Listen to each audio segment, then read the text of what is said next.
So our first reading today comes from the book of Jonah. I know usually when we talk about Jonah, we're thinking about the whale, but we're thinking about the end of his assignment. And when Jonah was so concerned that God would forgive the Ninevites. And this is the part of the region where God has decided what he's going to do, and Jonah is having a bit of a hissy fit as he tries to work this out. So this is from Jonah chapter 3 and verse 10. When God saw what the Ninevites had done and how they had put a stop to all their evil ways, he changed his mind and did not carry out the destruction he had threatened.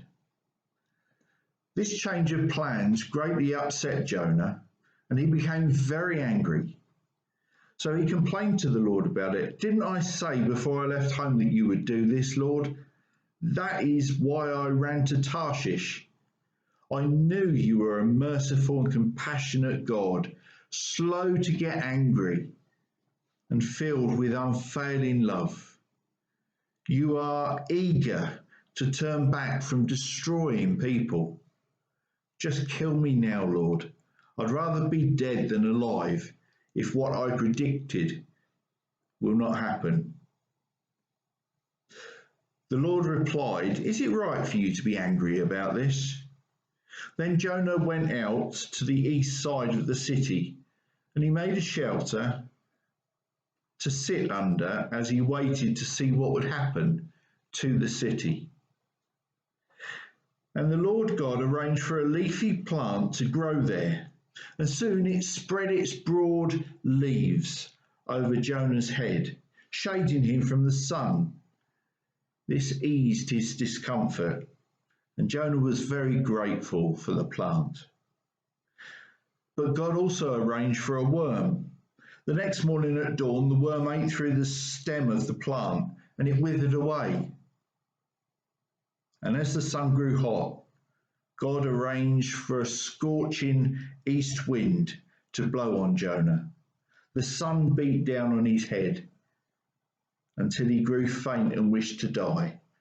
Death is certainly better than living like this, he exclaimed. Then God said to Jonah, Is it right for you to be angry because that plant died? Yes, Jonah retorted, even angry enough to die. Then the Lord said, You feel sorry about the plant, though you did nothing to put it there. It came quickly and it died quickly. But Nineveh has more than 120,000 people living in spiritual darkness, not to mention all the animals.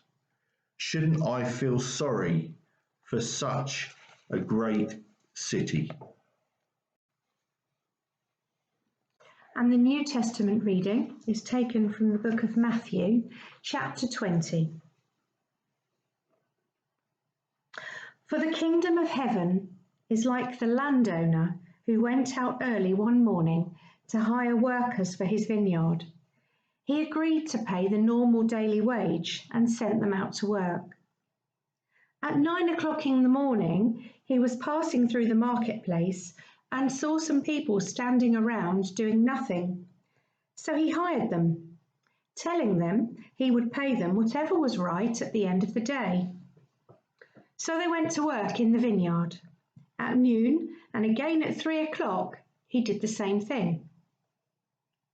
At 5 o'clock in the afternoon, he was in town again and saw more people standing around.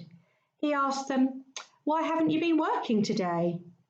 They replied, Because no one hired us. The landowner told them, Then go out and join the others in my vineyard. That evening, he told the foreman to call the workers in and pay them, beginning with the last workers first. When those hired at 5 o'clock were paid, each received a full day's wage. When those hired first came to get their pay, they assumed they would receive more. But they too were paid a day's wage. When they received their pay, they protested to the owner.